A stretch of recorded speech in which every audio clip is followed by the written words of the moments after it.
This is Yuhang from New York University, reporting a project for the Home 2022 conference entitled Separation and Communication, a case study of the virtual domestic space and family life in post-World War II China. As Francesca Bray states in Technology and Agenda, family house is not simply a physical space in which domestic life is practically lived. The spatial arrangements for different genders and generations within the family house is also the embodiment of the patriarchal order in which men and women, the young and the old, and the living and the dead possessed their respective social positions and reproductive roles. These differentiated roles and positions, when physically and emotionally practiced, also shaped the materiality as well as the meaning of the domestic space. The division, concealment, and openness of space, as well as the flow of economic, emotional, and bodily resources across different spatial sectors within a family house, is an essential constituent of family life. At times of social turbulence and mobility, however, multi-local family pattern becomes possible, popular, and even inevitable. Given the separated and distant habitation between family members, are the aforementioned domestic spatial arrangements still effective? To push the inquiry further, was it possible for family to avoid disintegration amid spatial separation among its members? During China's World War II and the post-war years, as well as the current zero-COVID struggle, how does the element of space work to keep the family together? Or can we reconceptualize space with regards to the trans-regional communication that helps people overcome the lack of physical spatial proximity among the family members? This project will investigate these questions via a case study of a Zhang family and their trans-regional correspondences in China's post-war years. Here are the questions to be explored here. I think the first question is worth for some explanation.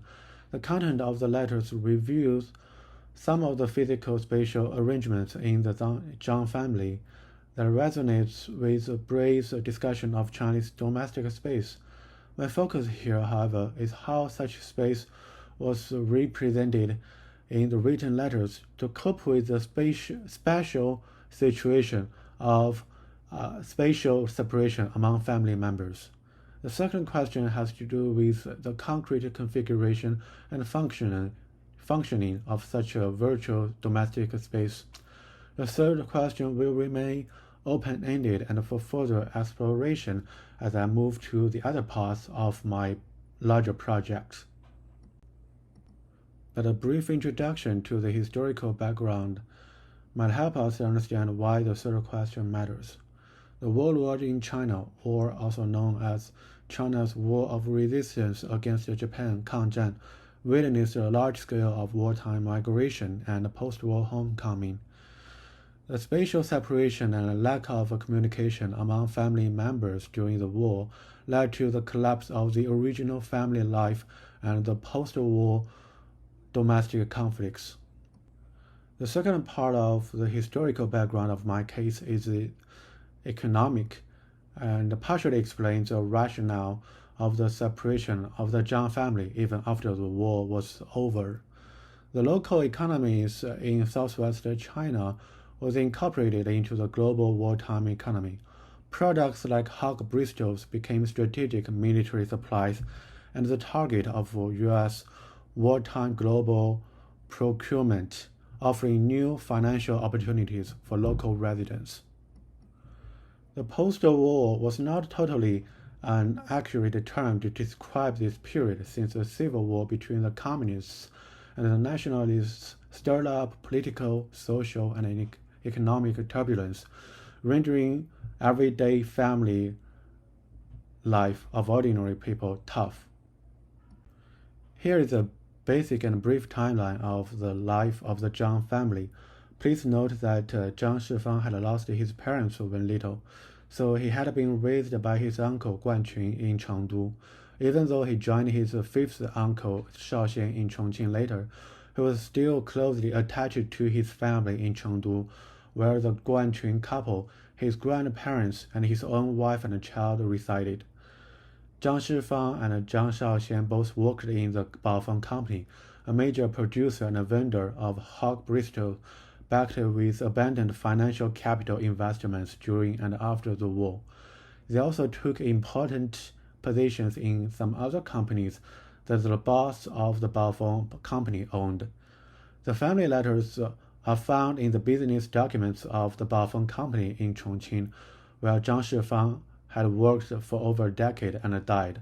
So the existing letters are mainly the ones that Zhang Shifang received, with a few letters composed by himself, but for some reason not mailed.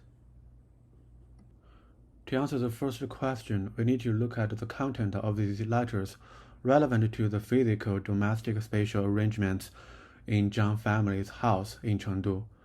The letter on this page shows that the living arrangement for Liu Jiaxiu aligned with the patriarchal pattern in traditional Chinese marriage. Though she didn't seem to have the choice of staying with her natal home after marriage, Liu Jiaxiu highlighted her own agency in resisting the confinement and judgment of her sexual relationship from her natal family, showing support for her husband. In another letter, Liu Jiaxiu mentioned her joyful interaction with Zhang Shifang's seventh uncle, which led to Zhang Shifang's suspicion of her loyalty. Liu Jiaxiu denied his accusation and maintained that she had never stayed with this uncle alone without other people's presence. Liu Jiaxiu further stressed that she stayed in the inner chamber all the time to show her emotional attachment and loyalty to her husband, who was away but suspicious.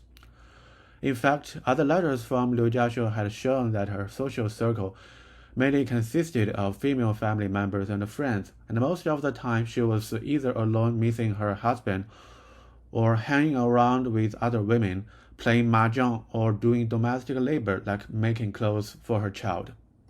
Letters from Uncle Guanqun reaffirmed the gendered spatial division within the family. Although Uncle Guanqun was totally aware of Jiaxiu's emotional trouble, he avoided direct intervention in this matter. Instead, Guanqun let his wife talk with Liu Jiaxiu. Other than economic resources, Liu Jiaxiu had primarily relied upon the female members in the family for emotional support while her husband was away. But Liu Jiaxiu was not really happy with this kind of living arrangements. She accepted and embraced her position in the inner chamber just to reassure her husband of her loyalty to him. The ideal arrangements for her would be the small family living together in Chongqing. So back to the question, how the physical domestic space represented and envisioned in the family communication amid spatial separation among family members. Though the Zhang family did not possess a residential compound where the inner chamber was strictly isolated from the outside world, the gendered spatial division remained visible and active. But Liu Jiaxiu was not totally submitted to this spatial arrangement, but rather showed compliance with this arrangement to cope with the spatial separation from her husband, meanwhile longing for the reunification of their small family. However, due to economic and professional reasons, Zhang Shifang stayed separated from his family and maintained letter correspondences during the decade in Chongqing.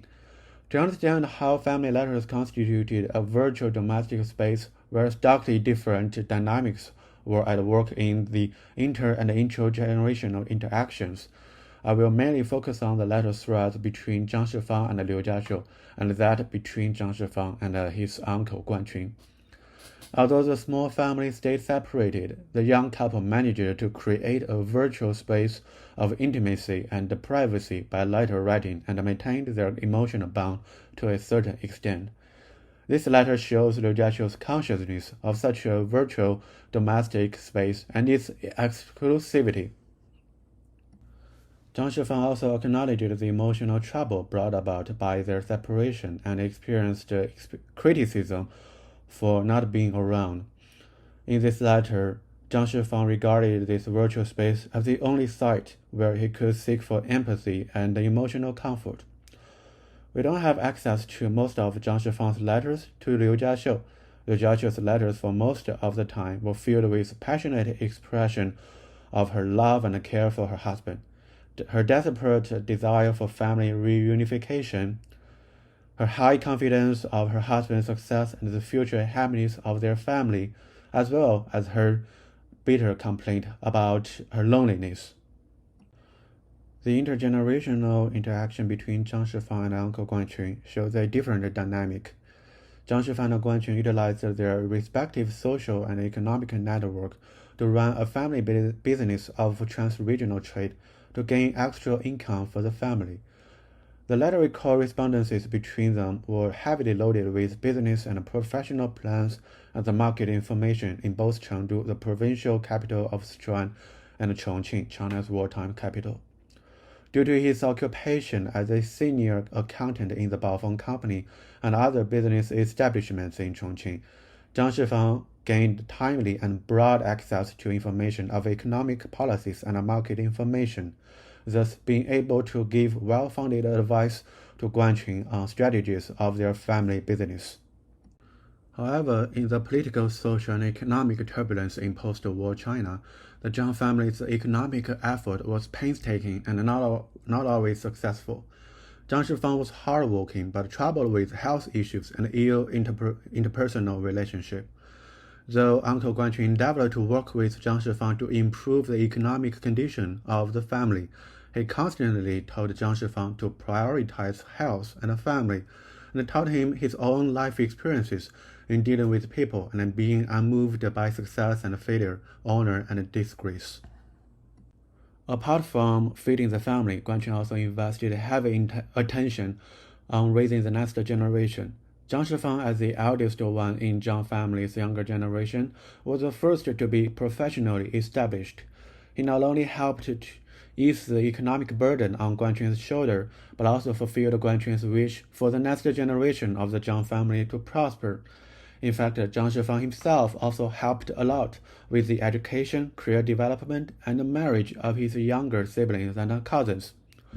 Guanqun seldom directly intervened in the relationship between Zhang Shifang and Liu Jiaxiu. Although both Guanqun and Zhang Shifang expected happy reunification of the small family, in their correspondences, they were primarily concerned with the well-being of the whole Zhang family. Apart from the intergenerational flow of economic resources, market information, and life experiences, this thread of virtual domestic space was much more involved in the world outside the family. In 1951, Liu Jiaxiu finally reunited with Zhang Shifang in Chongqing, but she was greeted with her husband's mistreatment instead of joy.